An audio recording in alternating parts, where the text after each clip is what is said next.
studying from Srimad Bhagawatam, Canto 3, Status Quo, Chapter 8, The Manifestation of Brahma from Garbo Daksha Vishnu, Text 27.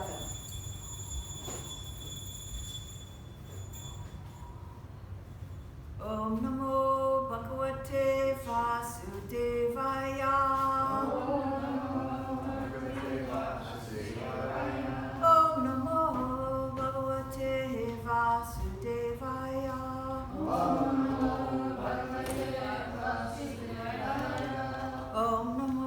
Bhagavate Vasudevaya.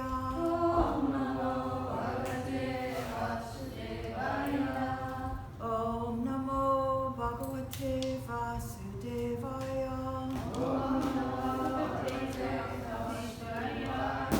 Om Namo Bhagavate Vasudevaya.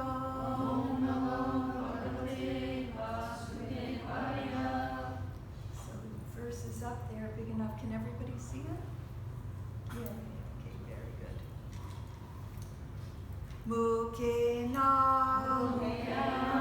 Lokarti Hara Smitena Mukena Lokarti Hara Smitena Mukena Lokarti Hara Smitena Parisvarat Kundalam Manditena Parisvarat Kundalam Manditena Shonayitena Dara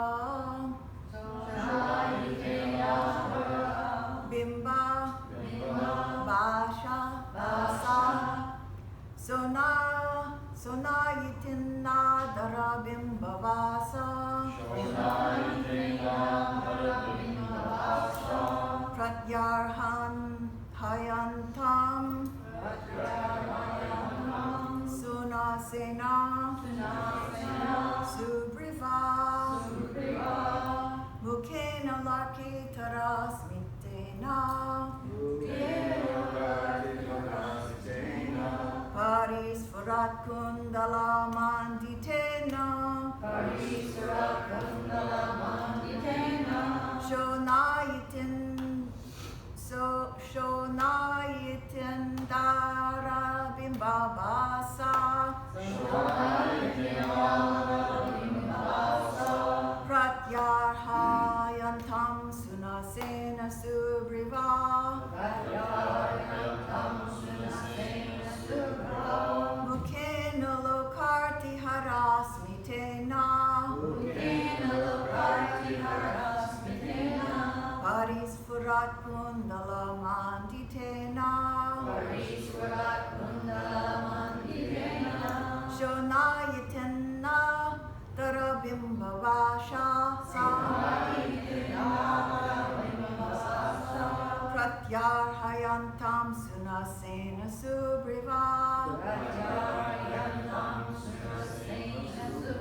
Subriva.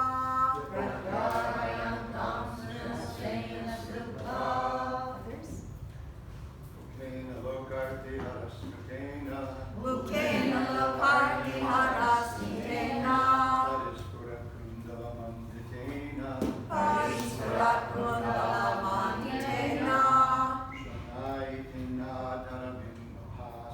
Jonayatena Bhavasa. Pratyaharayantam sunasinam subriva. Lukena lokarti harasmitena. Parisparat kundala manditena. Sunayatena Bhavasa. Pratyaharayantam sunasena subriva. Mukena lokarti harasmitena. Parisparat kundala manditena. Sonayitena karabhimbhavasa. Pratyarhayantam sunasena subriva.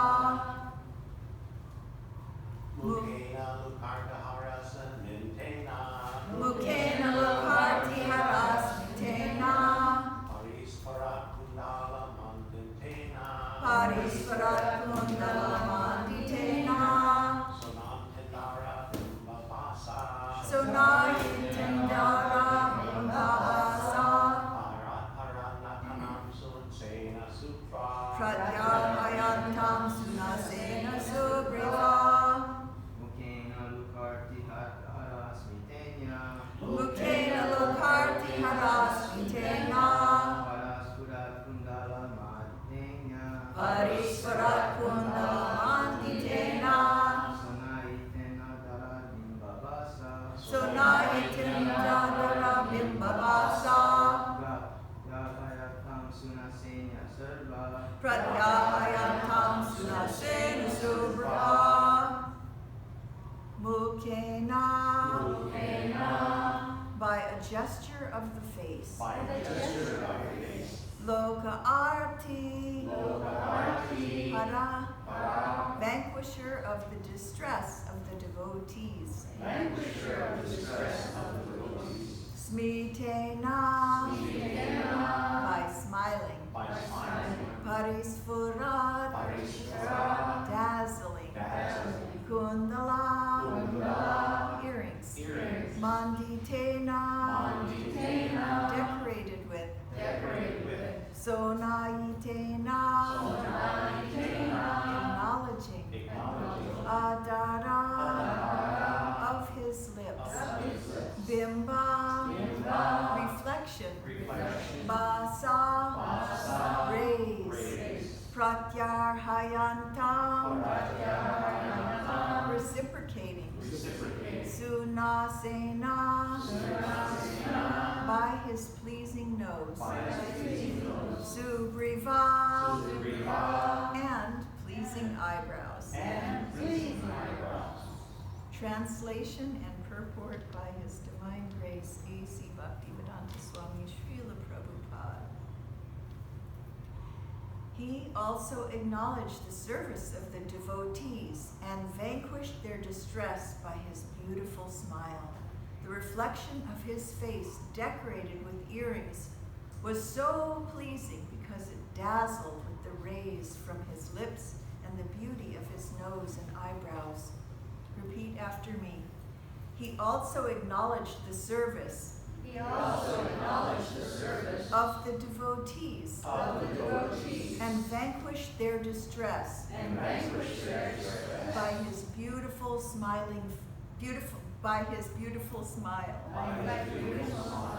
The reflection of his face,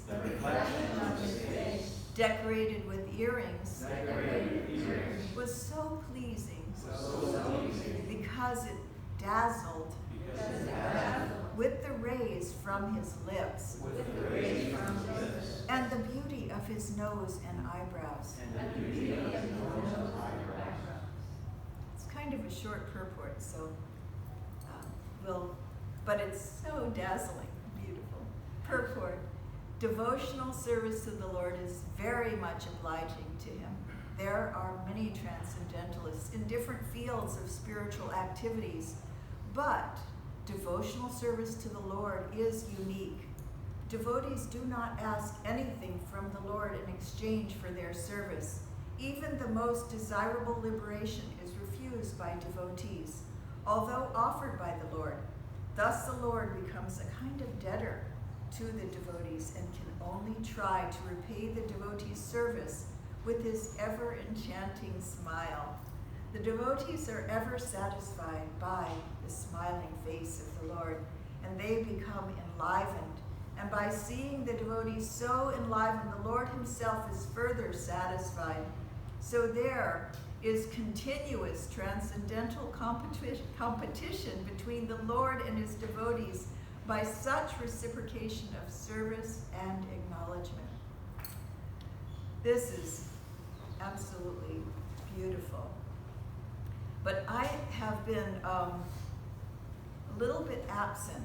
2 days a week I'm not able to hear. I have to catch up by listening. And I would like to review because, I was reviewing this and it was so, the glories of the Lord were just, it was dripping with poetry. And I was just mesmerized by the words that Srila Prabhupada, how he translated this. It's so beautiful. So the manifestation of Brahma from Garbhodakshai Vishnu, text 1. The great sage Maitreya Muni said to Vidura, the royal dynasty of King Puru is worthy to serve the pure devotees because all the descendants of that family are devoted to the personality of Godhead. And you are also born to that family. It is wonderful that because of your attempt, the transcendental pastimes of the Lord are becoming newer and newer every moment. And that, when I read this purport, what came out for me was our service as devotees is to attract people to Krishna by being sparkly, dazzling, just like the sparkling of his lips. And several of these verses have the word dazzle or sparkle or rays coming from the lotus body of the Lord. And Srila Bhaktivinoda Thakur, he prayed for a ray of Vishnu. He wanted to have a child that was a ray of Vishnu. And we ourselves, we need to be always sparkling in the service of the Supreme Personality of God. And just as he is saying that those members of the Puru dynasty are always making the transcendental pastimes of the Lord newer and newer, fresh, ever fresh, newer and newer every moment. They're sharing the transcendental pastimes of the Lord. So text 2. So we have to be like that, sparkly, always sharing the beautiful pastimes of the Lord, attracting people to the beauty of Krishna. My goodness, it goes on. It's just mind-blowing how beautiful these verses are. Text 2. Let me now begin speaking on Bhagavat Purana, which was directly spoken by the great sages, to the great sages, by the personality of Godhead, for the benefit of those who are entangled in extreme miseries. Now this last bit is so, for the sake of very little pleasure. That's intense. For the sake of very little pleasure, we are willing to undergo extreme miseries. And let me tell you, this birth, death, old age, and disease is extreme misery. Extreme misery. Just taking birth, having to be obliged then to parents again. I'm going through it. My mother fell, and what did I get? It was like she was a drowning person, and was I prepared to save her? She hurt me. She was flailing. She could have taken me down with her. If we are trying to save someone, we have to be prepared We have to be qualified. We have to have some facility to actually save them. Otherwise, we will be taken down with them. Me just trying to get my mother up off the ground, I got hurt. So we have to understand this is just a simple thing of caregiving a 90-year-old parent who's fallen. And if we're saving somebody who's drowning in the ocean, just in the ocean, Nagapatni and I both took life-saving, and I was a lifeguard for 3 years. And you learn how to do it. You learn that you approach the person. They will drown you. They're panicking. They're panicking in this the onslaughts of material nature.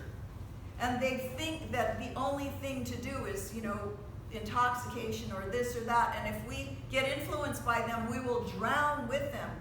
But we have to be stronger than them. And we have to come in, like Prabhupada was explaining, like a surgeon. We have to be so specific about what is our duty. What is the duty of a man who's about to die? And everyone's about to die. Sometimes to get their attention in life-saving, you'd have to hurt them. You'd have to grab them in parts like this part here where it's a funny bone and it hurts like crazy, or right above the knee. You get their attention and you'd swim away, and then they would kind of stop for a minute, and then it's like, then you could come in and grab them from behind and swim, so that you're not in front of them, they're not going to climb on you. But there's a technique, and Prabhupada's taught us the technique of how to save people from the onslaughts of birth, death, old age, and disease. We get up in the morning, we sing and dance. It's yoga. It's pranayam. It makes us powerful, very powerful, when we're breathing and we're singing like we mean it, with all our heart, with all our mind, with all our soul. We're singing to Krishna. We're making a joyful noise unto the Lord. There is a lot of yoga in that process. Prabhupada has taught us bhakti yoga. It's a real process for health, wealth, and wisdom of all sorts, including the material body. Health, including the material body, including the mind. We get up and sing and dance. Wow, who does that? Maybe the people going to the clubs, they go to bed after singing and dancing out at the clubs, but now COVID's shut them all down. It's one of the benefits of COVID. We don't have the roar of the city so intensely happening. So in verse 3, it says, some time ago, being inquisitive to know, Sanat Kumar, the chief of the boy saints, accompanied by other great sages, inquired exactly like you about the truths regarding Vasudeva, the Supreme, from Lord Sankarshan, who is seated at the bottom of the universe. Text 4. At that time, Lord Sankarshan was meditating upon his Supreme Lord, whom the learned esteem as Lord Vasudeva. But for the sake of advancement of the great learned sages, he slightly opened his lotus-like eyes and began to speak. He is fully absorbed in the Supreme Personality of Godhead, Sankarshan, one of the Chatra Vyuha, Sankarshan, Aniruddha, Pradyumna. These are part of Vasudeva. This is Chatra Vyuha, those 4 beautiful self-manifest deities all over India that are there to elevate mankind, the Chatra Vyuha. Sankarshan, it appears he's fully absorbed in Krishna. He's like meditating, his eyes are half open. Just, that's so beautiful. Very relaxed. Totally in alignment with the divine. So he began to speak. Text 5. The sages came from the highest planets down to the lower region through the water of the Ganges, and therefore the hair on their heads was wet. This is their, transcendental travel program. It's a Ganges waterway. They just come right to the lotus feet. They touch the lotus feet of the Lord, which are worshipped with various paraphernalia by the daughters of the Serpent King when they desire good husbands. Text 6. The 4 Kumaras headed by Sanat Kumar, who all knew the transcendental pastimes of the Lord, glorified the Lord and this is so beautiful, in rhythmic accents with selected words full of affection and love. They're not just going through motions. It's full of affection and love. Rhythmic accents with selected words. Very beautiful. You get the idea how beautiful that their glorification, how it sounded, so beautiful. And at that time, Lord Sankarshan, with his thousands of raised hoods, began to radiate an effulgence from the glowing stones of his head. And we all know that he has innumerable thousands of heads, and now we see that there's beautiful stones radiating and from each mouth. He is eternally glorifying Krishna, and he never says the same thing twice. The glories of the Lord, again, ever fresh. It's not hackneyed, it's fresh. And when there's love and affection, everything is fresh. If there's no love and affection, it's simply rote repetition. It's simply like a grind. So we have to learn ourselves to add love and affection into our words, as and following in the footsteps of Sanat Kumar. One of the sampradayas is the Kumara Sampradaya. They literally have a whole lineage, Vaishnava lineage. Text 7, Lord Sankarshan thus spoke the purport of Srimad Bhagawatam to the great sage Sanat Kumar, who had already taken the vow of renunciation. Sanat Kumar also, of course it displeased his father. You know, in the beginning of time, the father was getting displeased by the devotee going to devotional service, and this was what happened with the 4 boys. They just wanted to go right to Krishna and not deal with any of this, so they had the option. They decided, this is how we'll do it. We just will stay 4 forever, so they'll never be able to marry us, you know, and we'll just stay like young boys, 4 or 5 years old. They can never marry us off. But Lord Brahma, their father, had different plans. He wanted them to become Prajapatis, you know, Prajapatis, I don't know how to pronounce it. We learned it so many wrong ways originally. But so he wanted them to be progenitors of mankind, but they were like, no, we're not gonna get entangled. So they figured out they tricked the system by just staying young, so they were never like pressured, like you're gonna have to get married now. It never happened. Can you imagine? Who of us has that power? It's not possible. But even Shri and I yesterday were talking about how we don't want to take birth again because we don't want to be young and have all those hormones pumping through us that make us get distracted from Krishna. We really love being older now because we're not, it's like lasers, like much more focused on Krishna. It's easier. It's like we've got the blinders on, and it's all about Krishna. It's easier as we get older. Even though it's harder in material ways, it's easier in other ways. So something to look forward to as being a devotee. Being a materialist, there's nothing to look forward to. It's just old. And you don't have some kind of juicy situation that you're dovetailing all of your love to. You're just going, oh, the grapes are sour, it's all miserable. No, but for devotees, it gets sweeter and sweeter. The more that gets taken away from us, it's like, thank you, Lord, you're taking away the obstacles. These are actual obstacles, and we think they're like plumes. Oh yeah, we want this plume, and we want that wealth, we want beauty, we want all these things. But as we read in the Shikshashtakam, no, we don't want these things. We don't want wealth, we don't want women, we don't want followers, we don't want all this stuff, fame, adoration, and distinction. We just want to give it all up and with love and affection glorify Krishna with sweet words. So text 8, the great sage Sankarshan was the chief amongst the Transcendentalists.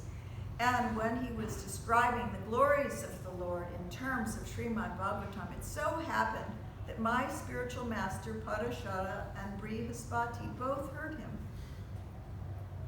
We know that their Brihaspati is the guru of the demigods, and Parashara and Brihaspati are very, the fathers of astrology. There's Shastra within the scripture about astrology. Prabhupada said it's the highest material science, but material it is. Text 9, the great Parashara, as aforementioned, being so advised by the great sage Pulastya, spoke unto me the foremost of the Puranas, Bhagavatam. The cream of the Puranas is the Bhagavat. It's the ripened fruit of Vedic literature. That's why we study Srimad Bhagavatam every day. We're not studying the Artha Veda or any of these. We're studying Srimad Bhagavatam, the ripened fruit of the Vedic literatures. Text 10, at that time when the three worlds were submerged in water, Garbhodakshai Vishnu was alone, lying on his bedstead, the great snake Ananta. And although he appeared to be in slumber in his own internal potency, free from the action of external energy, his eyes were not completely closed. One of the things I see with my mother is like she wants to be busy and do things, but real relaxation, it's a great opulence, a great to be able to renounce, detach, and just relax. Like here, his eyes were not completely closed, but he was completely free from action. There's something so exquisite about how the Lord is doing and not doing at the same time. He's able to be doing and not doing. This Achinta Beta Beta Tattva. Just like the strength of fire within fuel wood, text 11, the Lord remained within the water of dissolution, submerging all the living entities in their subtle bodies. He lay in the self-invigorated energy called Kala, time. Text 12, the Lord lay down for 1,000 cycles of 4 yugas in his internal potency, and by his external energy he appeared to be sleeping within the water. When the living entities were coming out for further development of their fruitive activities, actuated by the energy called Kala Shakti, he saw his transcendental body as bluish. Text 13.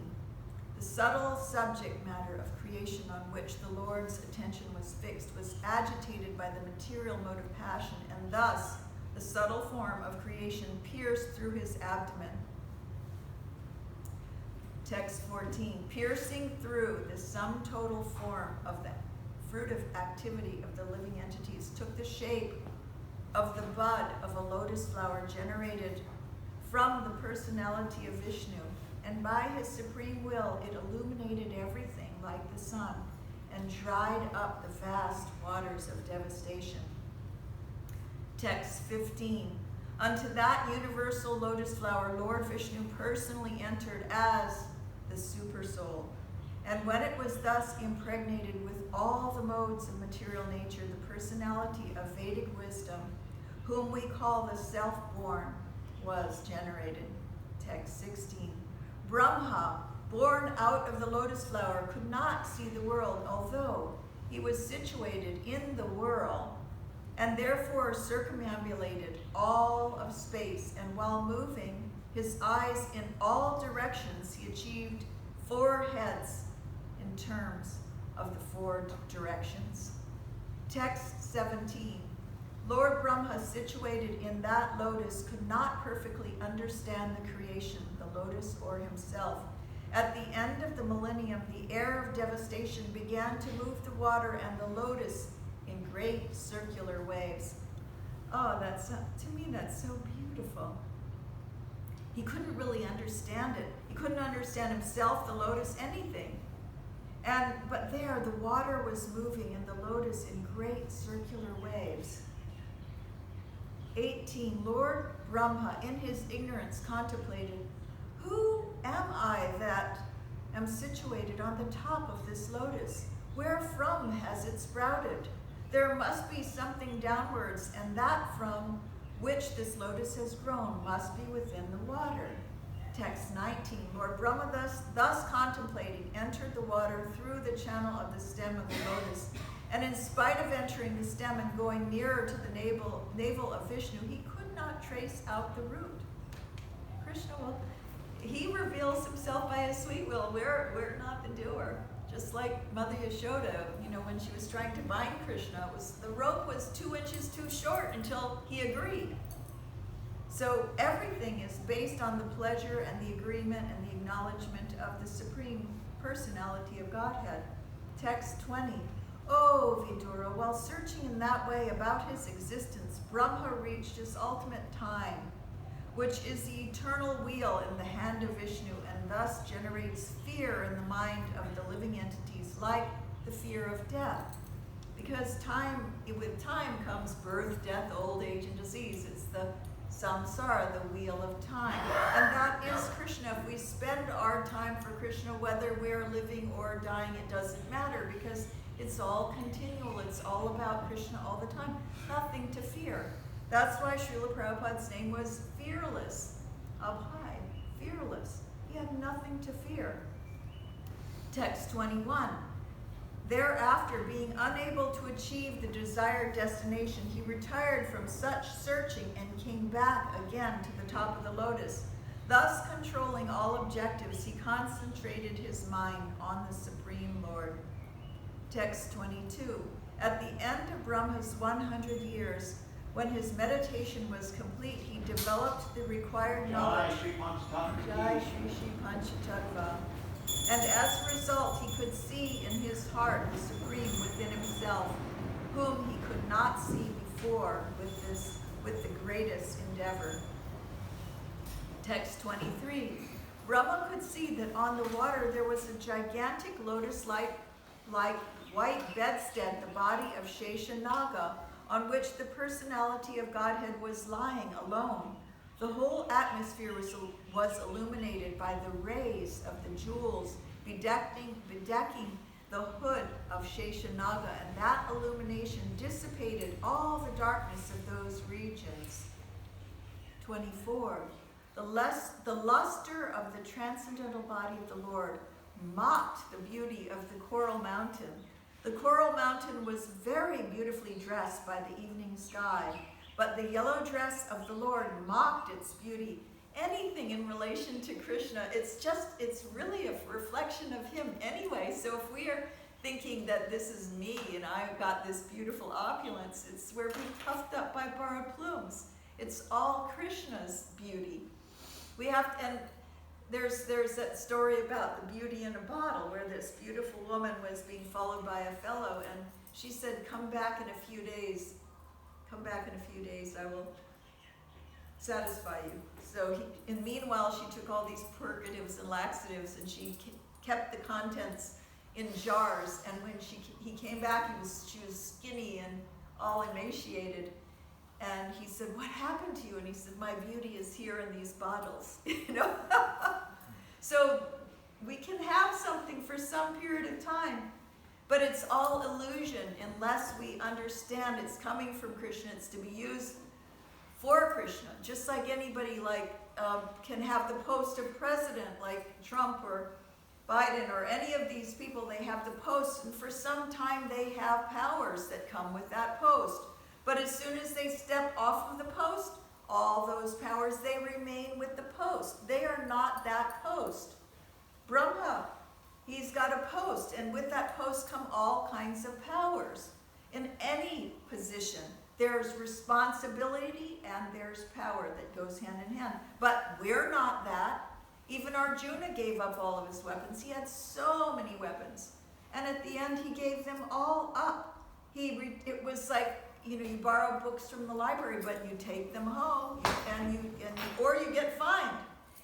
Everything is on loan. Even our own material body. They say the greatest sin is to suicide, because this isn't even ours. It's on loan. And if we kill it, if we think this is me and I'm going to kill it, I have so much self-loathing, it's extremely, extremely sinful, because this body is on loan from God. And if we think it's ours, we're immediately in the wrong consciousness. So everything is on loan from Krishna. So text 24, the luster of the transcendental body of the Lord mocked the beauty of the coral mountain. The coral mountain is very beautifully dressed, but the yellow dress, I'm just going to send them this temple schedule. The coral mountain is beautifully dressed by the evening sky. Listen to this description. The coral mountain is beautifully dressed by the evening sky. That's sunset. One day I walked outside of the house here and the tree was bright red, and I turned around and I looked. There was this lovely sunset. I was coming to do something in the evening arti, and it was like amazing to see how the evening sky decorated the banyan tree so beautifully. And so here, this coral mountain is beautifully dressed by the evening sky. But the yellow dress of the Lord mocked its beauty. Why? It said, like Maharaj said, he was telling us, okay, I'm just going to hang him, change it. No, I can't because I've got something going on this. Okay, so the vestments of the Lord in his universal form are the sunrise and sunset.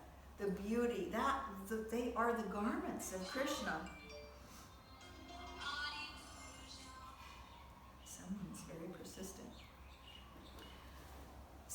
So it's saying the yellow dress of the Lord mocked its beauty. There is gold on the summit of the mountain, and the Lord's helmet is bedecked with jewels.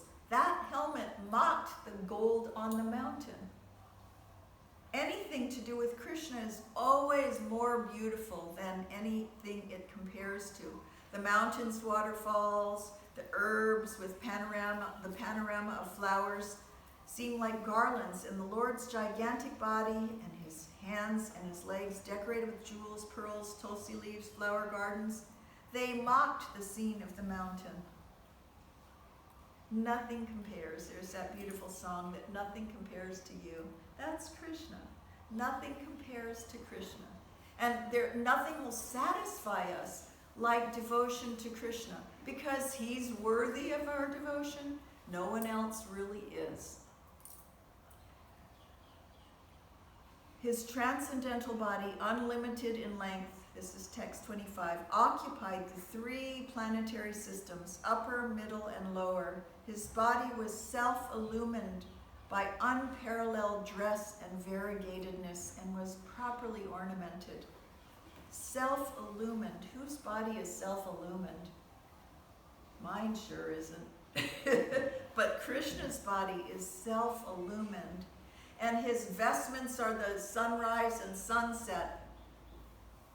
How beautiful is that? It's like you can breathe, you can look at a sunrise and sunset, you breathe it in. It's Krishna's vestments. And his variegatedness, he's got sparkling, beautiful ornaments. He's just absolutely attractive. Text 26, the Lord showed his lotus feet by raising them. His lotus feet are the source of all awards achieved by devotional service free from material contamination. Such awards are for those who worship him in pure devotion. The splendor of the transcendental rays from his moon-like toenails and fingernails appear like petals of a flower. Oh, the poetry in these verses. The transcendental rays from his moon-like toenails and fingernails appear like the petals of a flower. If we were like dazzling like that, attracting people to the toenails of the Lord, sparkling like that. I remember one year I came back from India for a month, and for the first 2-3 weeks here in Hawaii we have sparkle. There's lots of sparkle, but there was fog for 2-3 weeks, and I was like, what happened to Hawaii? It's like London or something. So I literally said, who stole the sparkle out of Hawaii? It was visible by its absence. So we have to be sparkly, not foggy and foggy. We have to be sparkly for Krishna. enthusiastically sharing the dazzlingness of his toenails and his fingernails. He's just so beautiful. We're just so lucky to be able to reflect Krishna's gorgeousness. And here's the verse of the day, 27. He also acknowledged the service of the devotees. This is huge. Krishna never forgets anything we do for him.